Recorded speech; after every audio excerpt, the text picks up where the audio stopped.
This is Chicago's Morning Answer with Dan Proft and Amy Jacobson on AM 560. The Answer.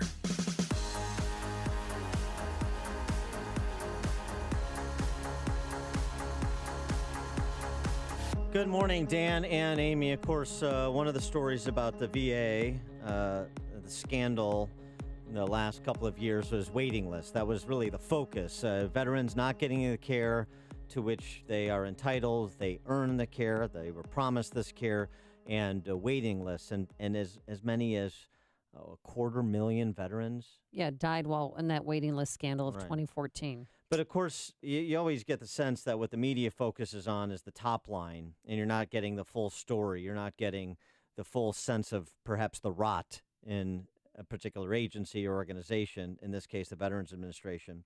You need people who have been on the inside, who are practitioners and have a little bit of comparative experiences to share in the private healthcare world versus what the VA is and how that works. And so thankfully, Dr. Michael Mann, who is an accomplished cardiothoracic surgeon, innovator of genetic and molecular therapies and diagnostics for thoracic and cardiovascular disease, he spent some time at the VA. He is educated, accomplished, successful doctor and surgeon, and now he has written a book, Mission Betrayed: How the VA Really Fails America's Vets, getting below the top line of waiting lists. And for more on this, we're pleased to be joined now by Dr. Michael Mann. Dr. Mann, thanks for being with us. Appreciate it. Oh, well, thank you very much. So, part of what you do in your book, which I like, is tell the stories of particular veterans to underscore what's actually happening inside the VA. And you devote one chapter to a veteran named Daniel Harrison. Can you tell us his story? Absolutely.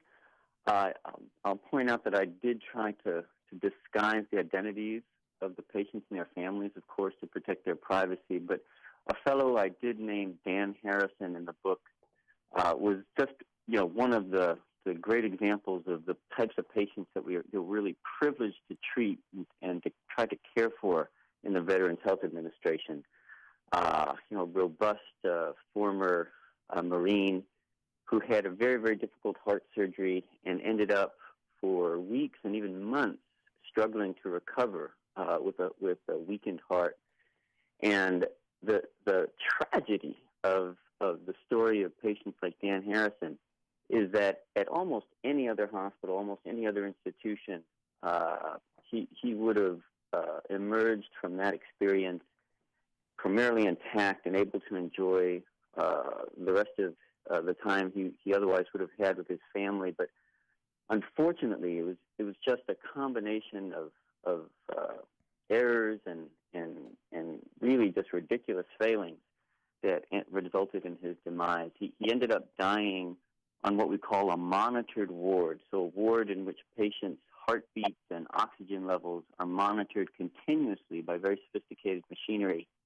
And yet the nurses who were supposed to be watching that machinery continuously failed to notice that he developed a plug in his breathing pipe, in his breathing system, and died while the machines were continuously monitoring his heartbeat.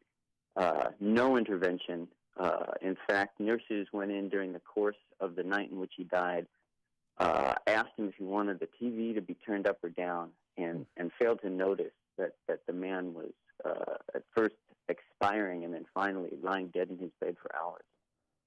Then when did they finally discover him? You said hours later? Oh, it wasn't until they finally came to basically redo his sheets in the morning that the nursing assistants realized that the man had been dead. There are other stories in here, again, as you mentioned, about protecting privacy, but Joseph Willens and Greg Moran. I don't know if there's another story that you want to particularly profile to drive home some of these larger points.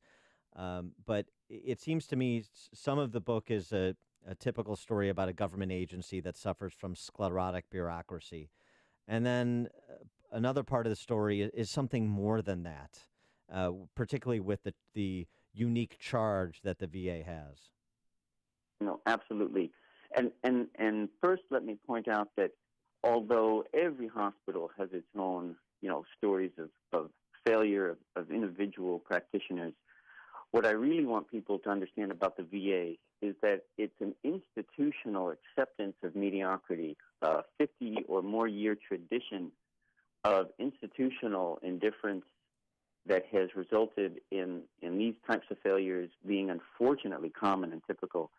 Also, let me point out that one of the most disturbing things revealed in my book is that the VA hides this acceptance of mediocrity and too often deadly health care behind a veil of very intentionally misleading statistics that have deceived the American people and continue to deceive Congress into believing that the VA actually delivers excellent or even outstanding health care.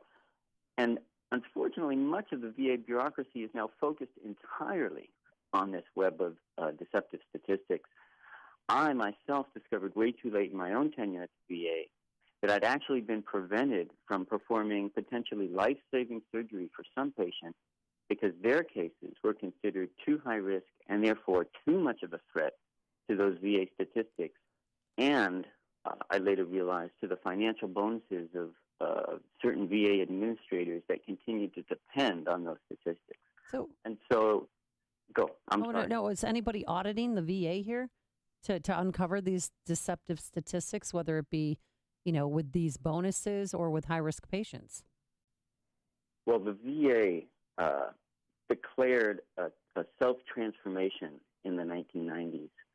And unfortunately, it amounted to the institution learning how to develop and how to use these types of statistics to paint this facade of transformation, of outstanding health care, while leaving its foundation entirely intact.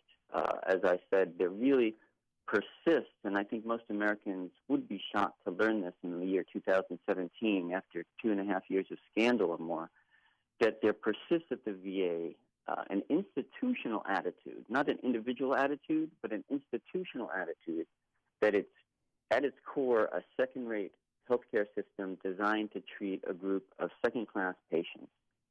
And again, Wow. An attitude that persists for decades and inevitably results in the types of stories that unfortunately I have to tell in my book. Yeah, I mean, that seems to me that the real takeaway is that you would think that people there and the culture there would be, we have this awesome responsibility to treat those who fought and served our nation. And in point of fact, as you just said, instead they think they have second-class patients. I just on the statistics matter. One of the points you make, and you cite government reports, is that there's no kind of standard of physician productivity. And it turns out that physician productivity in terms of caseload, much different in the private sector than in the VA. And I wonder if they're having fun with numbers and playing, kind of the lies, damn lies, and statistics game. What measurements should be imposed upon the system that would give you an accurate depiction of what is or is not happening? Well, and a real irony, Dan, is that a lot of these statistics are already being collected. The statistics that you quote, that I quoted from other sources in the book, have been out there for years. The government accounting bodies have been looking at this aspect of the VA and have been demanding that the VA institute some level of self-standards in order to really focus on its core mission. But instead, the statistics that the VA has focused all of its attention on are these deceptive, what are called metrics, or reflective examples of care that are used to mimic an excellent healthcare system without actually having to deliver that type of care. Well, what is President Trump's new VA bill and reforms? Are they helping out at all? Great question. And the problem is that it's the Band-Aid approach to individual manifestations of VA failure that, although extremely well-intentioned, are really one of the most dangerous aspects of the story and the so-called VA scandal to this to this point in time, because these Band-Aid solutions, again, for individual manifestations of what's really a core failing, continue to distract the nation's attention away from the core overhaul and the real upheaval of the institution that is going to be necessary if we're really going to turn around the VA at its core and at its foundation. He is Dr. Michael Mann, professor of surgery and director of the Cardiothoracic Translations Research Lab at the University of California. Also the author of this book that we've been discussing per his time at the VA, Mission Betrayed, How the VA Really Fails America's Vets. Dr. Mann, thank you so much for joining us and for this book and for stepping out and recounting for the American people what you witnessed during your time at the VA. Thank you, Dan. It was, I must admit, a difficult decision to come forward at this time and to try to expose these things to the public. But if we don't seize this opportunity for reform now, I'm not sure when we'll get another chance. And there's a website for the book, missionbetrayed.com, where people can learn more and get in touch. Missionbetrayed.com, the book Mission Betrayed, How the VA Really Fails America's Vets. Dr. Mann, thanks for being with us. Appreciate it. Thank you so much, both of you. And he joined us on our turnkey.pro answer line. Listen to